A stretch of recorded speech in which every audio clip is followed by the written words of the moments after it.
Hi, welcome dear students. Today we are going to study about the poem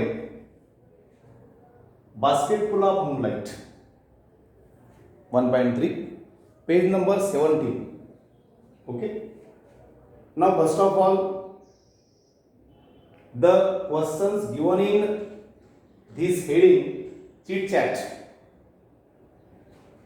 In every lesson or poem, in the beginning of a lesson or the poem, the questions on chit chat are given, and if you do all the questions and answers, then it will be very helpful to you for the examination point of view, because there will be a question for 5 marks.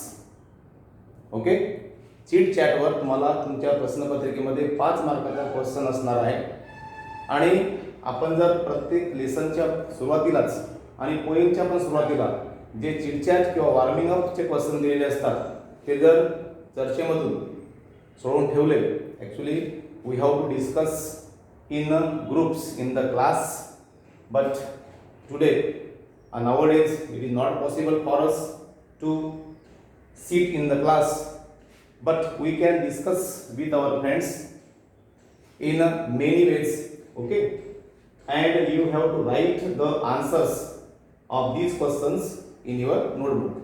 हे तुम्हाला तुमच्या परीक्षेकरता चांगल्या प्रकारे तयारी करण्यास मदत करते.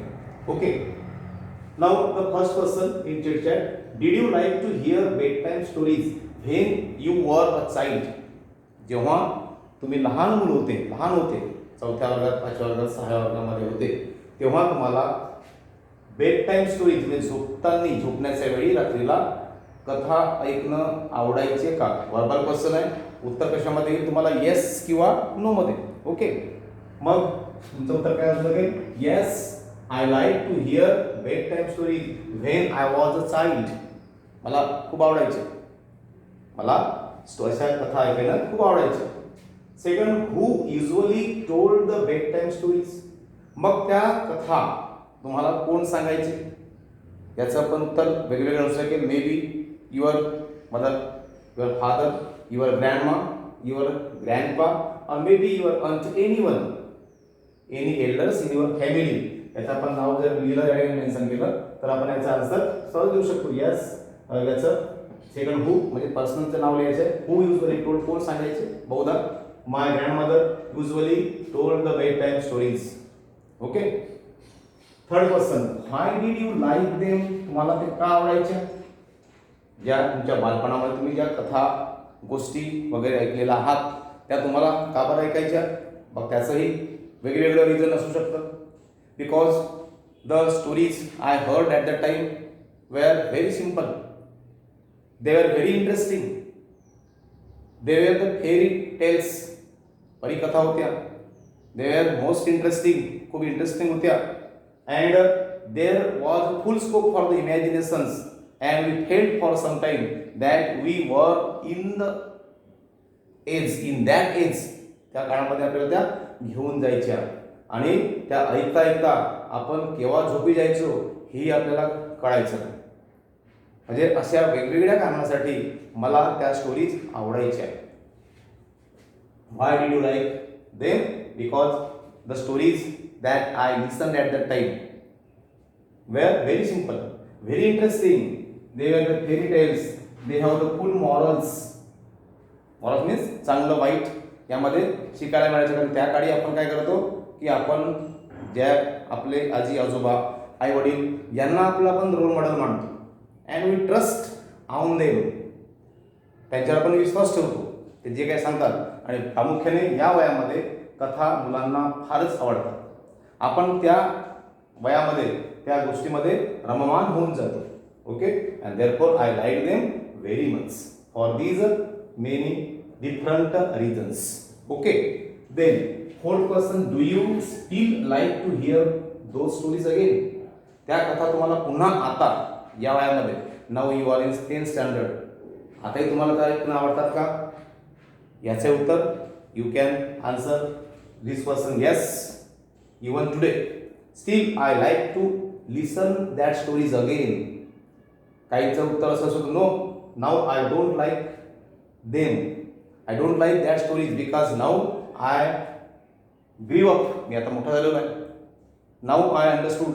नाव I find out my ways to make me entertaining myself. माझ्या मनोरंजन करण्याकरता मी माझे स्वतः साधन आहे. आता मला त्या स्टोरीमध्ये विश्वास वाटत नाही, असंही लिहू शकतो आपण या ठिकाणी. Depend on you. ओके, आपण काय लिहितो हे महत्त्वाचं नाही आहे, कसं लिहितो हे महत्त्वाचं आहे.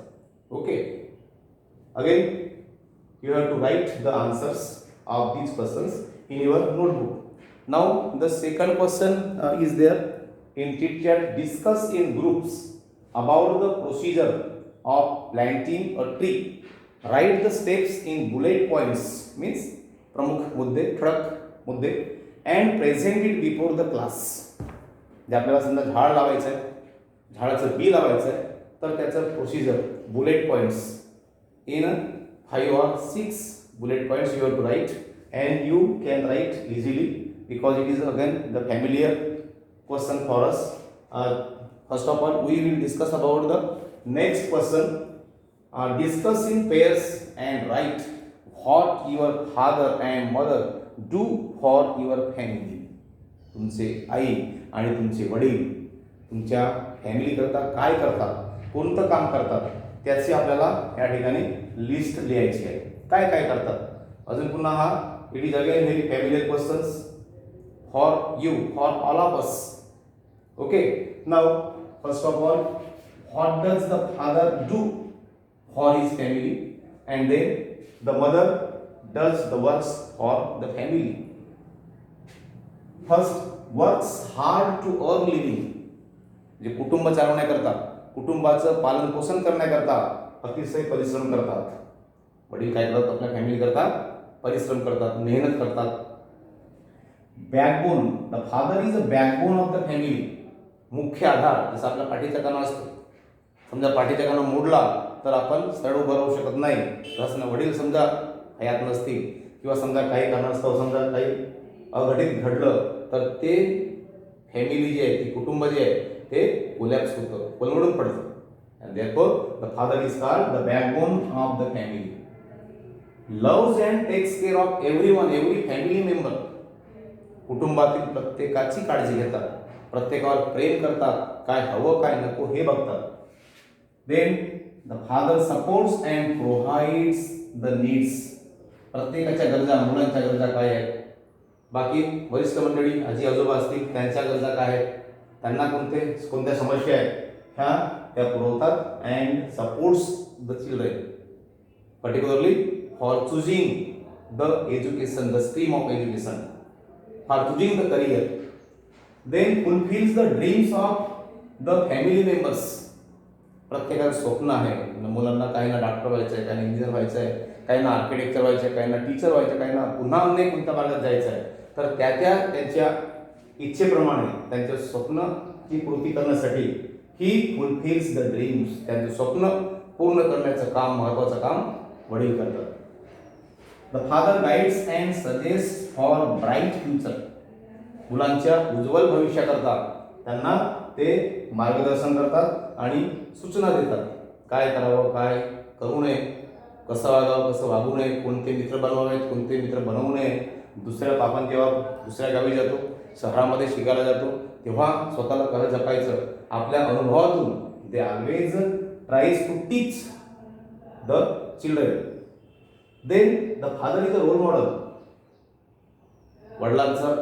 वडिलांना सर्व जे मुलं असतात ते आपला आदर्श मानतात, त्यांना आपला आदर्श मानतात, कारण ते त्यांचे कर्तृत्व, त्यांचे कर्तव्य जे पार पडतात त्यामुळे त्यांना हा दर्जा प्राप्त होतो. The father keeps everyone strong and energetic. प्रत्येकाला सुदृढ ठेवण्याचा प्रयत्न करतात आणि प्रत्येकांना कार्यक्षम कसे राहतील याविषयी ते सदैव प्रयत्नशील असतात. Again there are many works that the father does for the family. We can add the list. समजा हा प्रश्न तुम्हाला रायटिंग फोकसमध्ये समजा आला तर आपल्याला लिहिता येऊ शकतो. Then mother what does mother does the works for the family. First of all, she cooks the food for the family. प्रत्येकाकरता सकाळ सायंकाळचं जेवण नाश्ता सगळं keeps the house clean and tidy. घर स्वच्छ नीटनेटकं ठेवण्याचं काम, मुख्य जबाबदारी आई सांभाळते. पुन्हा सी नर्चर्स द चिल्ड्रन, पालन पोषण, मुलांना खाऊ घालणं, त्यांना हवं नको, दिवसातून काय पाहिजे काय नको सगळं टिफिन वगैरे वगैरे सगळ्या प्रकारचे कामं ती आनंदाने करते. Nurtures the children. Then the mother gives medicines and other things. समजा एखादा कुटुंबामध्ये बिमार असेल, प्रकृती बरी नसेल तर त्याला औषधं वेळच्या वेळी देणे, त्यांच्या गरजा पुरवणे, आणि पुन्हा काय काय हवं आहे, कुणाला काय पाहिजे, वेगवेगळ्या तुमच्यापर्यंत ती सदैव तयार असते. आपण फक्त बघत नाही तिकडे त्या दृष्टीनं. Okay. She wakes up early in the morning. अति सकाळी उठते कशाकरता? To do all the works, to complete the needs of the family members. सगळ्यांच्या गरजा पूर्ण व्हाव्यात. सकाळी वेळेवर नाश्ता तयार व्हावा, चहा किंवा पुन्हा मुलांना जे हवं आहे फराळाचं ते सगळं तयार करण्याकरता ती सगळ्यांच्या पूर्वी उठते. She wakes up early in the morning. She makes everyone ready on time. म्हणजे प्रत्येकाला ती वेळेवर तयार करते, तयारी करून देते. She takes care of the family members. ती सुद्धा सगळ्या कुटुंबातील घटकांची, सदस्यांची काळजी घेते आपुलकीने. बदल्यामध्ये काय अपेक्षा करते? No, nothing.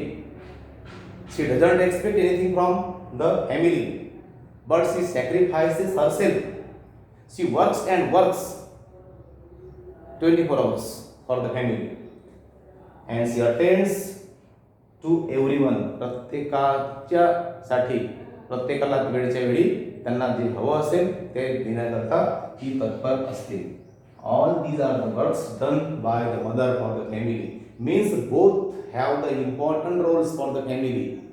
Other and mother, दोघांची भूमिका महत्वाची आहे. म्हणून ह्यांना रथाची चाकं म्हणतात. एक जरी चाक समजा कोलमडलं तरी पूर्ण रथ ते कोलमडतं. मग दोघांचीही भूमिका, दोघांचीही कर्तव्य, दोघांची कामं हे महत्वाची आहे. Otherwise the family member, the children and all the members, they can not expect the happiness, the satisfaction in the family. Okay, this is the chit chat and all the questions given here. Okay.